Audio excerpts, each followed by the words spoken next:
Hi, everybody. It's me, Jill. Welcome to Jill Informed.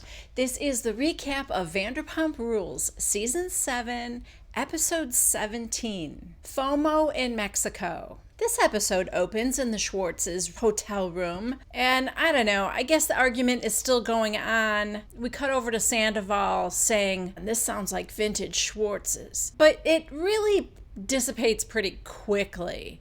And not because they've worked through their differences and resolved their issues, but because Schwartz basically caves. This is more about the dynamic of their relationship than, their interpersonal communication skills. You know what I mean? We cut over to Sir, where Lisa is arranging flowers, and she, I guess she said she had to get away from all the hustle and bustle over at Tom Tom right now. And Tom Sandoval calls her from Mexico. And he's talking about, like the bar. Okay, I think when we left, we had enough of this, we had enough of that, blah, blah, blah. And she's like, okay, I think you can just leave it to me, Tom. I have 30 some odd restaurants, so I think I know what I'm doing. Which, okay, of course she knows what she's doing. A, yeah, she does have 30 some restaurants. B, the Toms are not running this thing. Do you think that she would open a brand new restaurant and let two major components of this restaurant go off on vacation the day after the grand opening? I mean, of course not. She's like, oh, this is a good time for you to go. Yes, it's a good time for them to go because she's going to be super busy and she doesn't need the film crew and all that kind of stuff interfering with the busy workings of a restaurant and the two actors that she has hired to be the face of Tom Tom. I'm not saying they don't really own 10% of it. I'm assuming that they do. But she used them for their name and their celebrity. She's not going to hire these two young guys who know nothing about the business to actually run the business. So after this opening party, she probably really wanted them out of the way so it could actually run smoothly with the real employees. Okay, back in Puerto Vallarta, they're all at dinner and Sandoval makes a toast, thanking everybody for all their support with Tom Tom and telling them that he has arranged for them to go on an ATV excursion the next day that ends up at a waterfall and they can go swimming, and he's got a fun day planned for everybody. Then, clink, clink, clink, Kristen would also like to make a toast. And her toast is that she's going to drink, but she's not going to get schmammered because she just thinks that when we get hammered, that's when fights start. Everyone's like, okay. Sandoval or Schwartz, one of them said, good speech.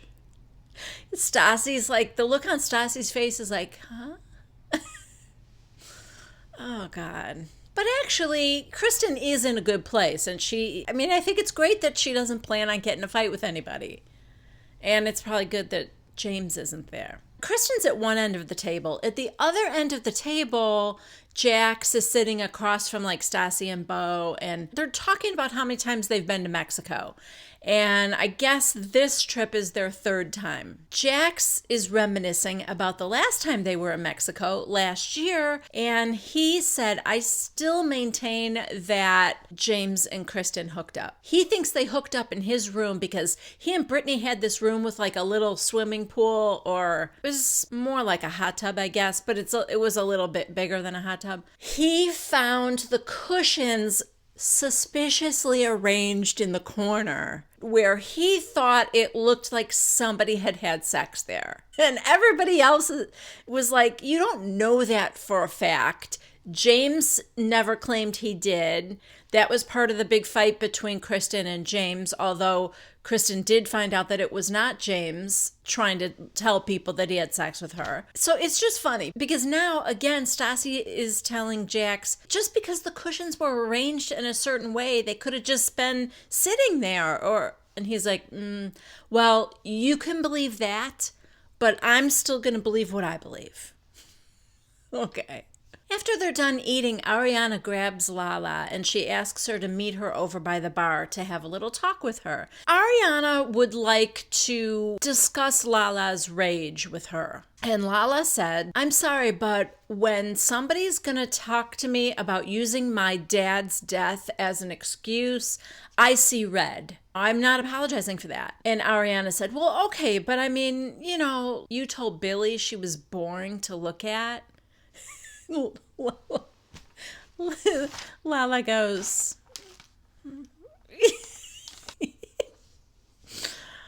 "Oh, poor Billy." And then she's like, listen, if you're trying to say I'm rude, I know I'm rude. But guess what? I'm not sorry. So Ariana tells her, I kind of went through the same thing you did. It was the summer of 2014 when Ariana's father died. And she said that was the exact time that I was being accused of having sex with Tom Sandoval when he was with Kristen. I still can't. I'm going to have to go back and watch a season or two of when Kristen was with Sandoval because I can't picture that. I think last week they showed a flashback of Kristen and she was in bed with Tom Sandoval and it was so bizarre to me. That is a coupling that I don't see at all, but I know it was like a significant relationship. So I do kind of want to go back and watch that season. So Ariana was saying how, that all hit her around the same time that she lost her dad. And she said, it was just really hard for me, but I held it together. And Lala's like, that is not okay. If I was around back then, I would have ripped their heads off for you. Ariana's like tearing up and it's like, wait a minute. Wasn't Ariana supposed to be giving Lala a talk? I think by the end of this whole thing, Lala is going to convince Ariana to start acting more like her. Who's counseling who here? Now we see that it is 25 minutes later and everybody is back in Sandoval's room except for Stassi and Beau. They're arguing because Stassi just wants to stay in the room and go to bed. And Beau wants to go back out and hang out with everybody. The whole plan was that all the girls were going to go to the beach and go skinny dipping and the guys were going to hang out in the room. So they're all back in the room and they're like, wait, we're not doing this without Stassi. It was Stassi's idea to do it. So finally, I guess Beau kind of convinces Stassi, you should be having fun too. You're the one that told all your friends to go skinny dipping and, So anyway, I guess she agrees and they head over there. It's 1:30 in the morning there, but they just got there that day. And so Beau's point was like, back home, it's only like 11:30 and you already want to turn in. So anyway, like I said, then the girls go down to the beach. They're all skinny dipping. Kristen keeps falling, but she's like, I'm so clumsy. I'm like a baby giraffe on ice skates. So that was kind of funny. Also, side note, I don't want to hear one more person talk about Katie being overweight because I'm looking at her in her underwear right now and oh my God, there's not an ounce of fat on that body. So it is just solidifying in my mind how ridiculous that was in the first place. Meanwhile, the guys are back in the room and Beau is talking about how he has FOMO. The other guys are all going, oh yeah, I do too. And they're all admitting to it. And so then Bravo does like a PSA announcement for FOMO, which was kind of funny. The next morning, Beau and Stassi talk about how Stassi was being a drunken brat the night before. And she's like, yeah, but I got over it quickly. So they kind of laugh about how she's making progress. But, we might be speaking too soon. So they all head out for the ATV rides, which looks pretty fun. They're in 3 different ones. Sheena's driving one with the other single girls, Lala and Kristen. Sandoval's driving the one with Ariana, Jackson, Brittany, and Schwartz is driving one with Katie, Stassi, and Beau. So they get to the waterfall and it's pretty. It looks fun. They're jumping and hanging out. Kristen is so chill and she feels like a butterfly. She's calm and relaxed, which of course can mean only one thing. She's about to have a meltdown at some point. Stassi and Jax are in the water, and she's like, what's going on with you? You look like a sulking mermaid. And he goes, nothing, no, nothing. I'm just, looking around. And then he goes, actually, this is probably as good a time as any to tell you, I still have feelings for you. And she's like, shut up. So he's like, no, seriously though, you have to be good to Beau because he's a really good guy. She makes some kind of joke about, well, I got to keep him in line or something. And he goes, no, maybe you had to do that with Patrick and, me and boyfriends in your past, but not Beau. You got a real gem there. So, and she does, as far as we can all tell. He does seem to be a good guy. So later that night, they're all getting ready to go out, and Kristen, who has a room to herself, comes into the room that Lala and Sheena are sharing, and the three of them are getting ready together. They're drinking, I don't know, some kind of alcohol out of baby bottles, but I don't get it. That would definitely make your drink last longer, though, because it's like a pinhole. You have to suck so hard on those things. Not that I've done it in several years, but like when my daughter was a baby, of course you have to kind of try it and just see what it's like. And it's miserable. I don't understand it at all. Anyway, I guess the trip is going too well for Sheena because Sheena has to bring up to Kristen what Jack said at dinner the night before. How he still believes that she had sex with James. Lala, who is like so helpful, said, if that was being said about me, I would flip my shit. And Kristen does not flip her. She is actually processing this rather calmly. She's obviously not thrilled. She said, thank you for telling me that because Jack says something very different to my face about it. Now, the calmness is a little eerie coming from Kristen. So as I think about it, it's actually a little scary that she's calm. We cut back to Tom, and Lisa is now in the kitchen cooking for the chef. Yeah, she's like got something in a skillet and she's telling him, add the sun-dried tomatoes and it's almost like a bolognese. So she's teaching him how to make a dish. And then in the confessional, she said, I go wherever I'm needed. If there's a new dish, I cook it. If the flowers need arranging, I take care of that. If decisions need to be made at a construction site, I put on a hard hat. And if a toilet needs cleaning, I call Tom Schwartz.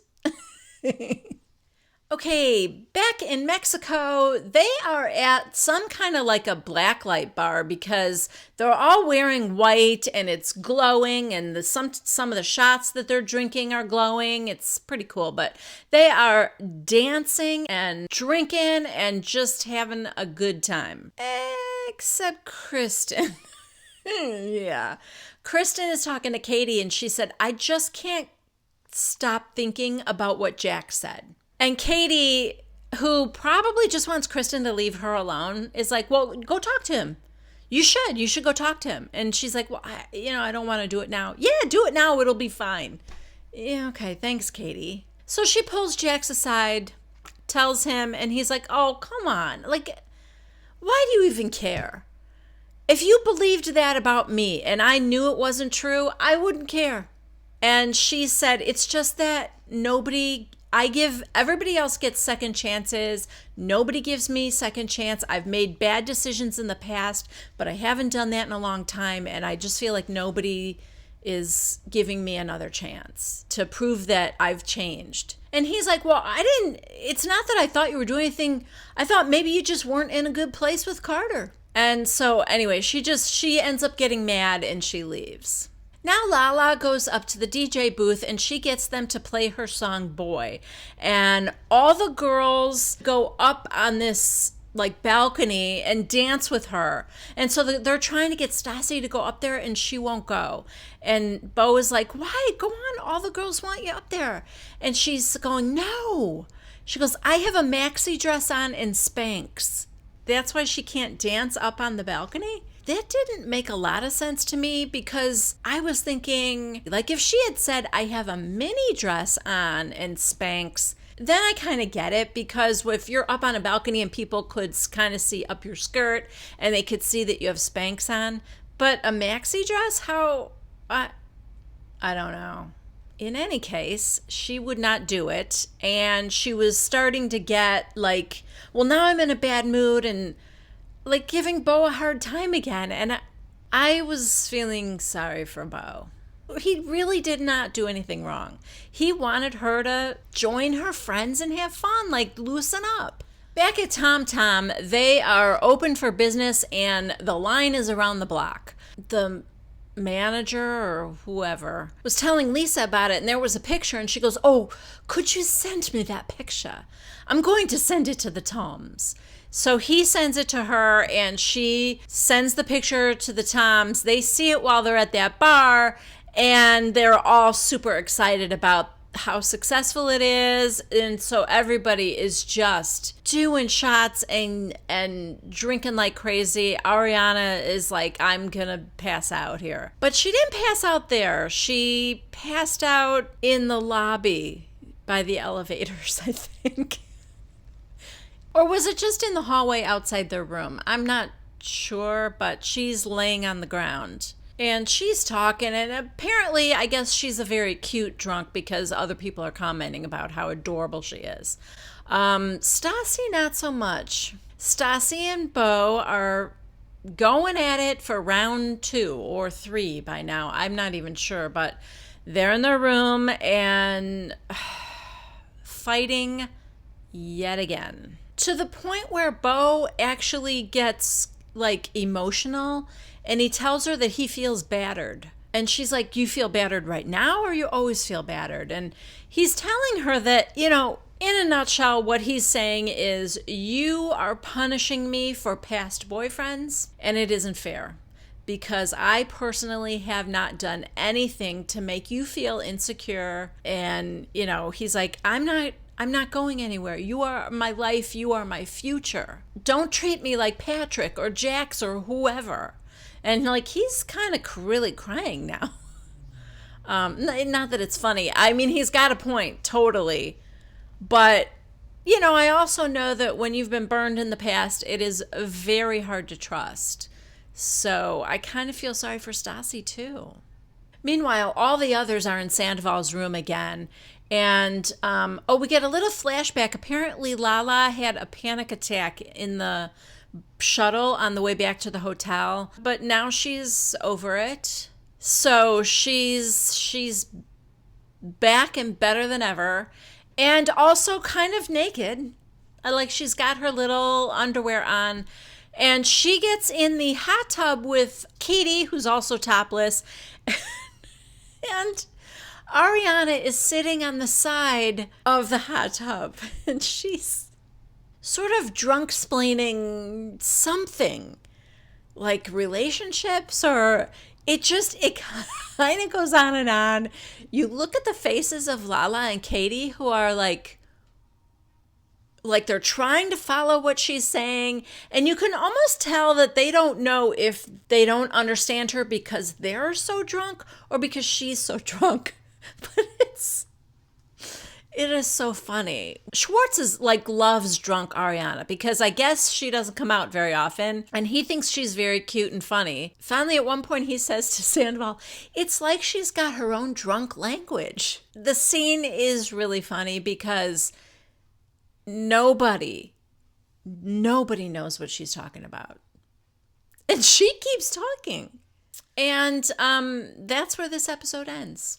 Kristen and Sheena, I don't think, came back to the room. And we know Stassi and Beau didn't. So I don't know what's going to happen. We're probably going to have one more episode in Mexico. So, there's still time for a big Kristen meltdown.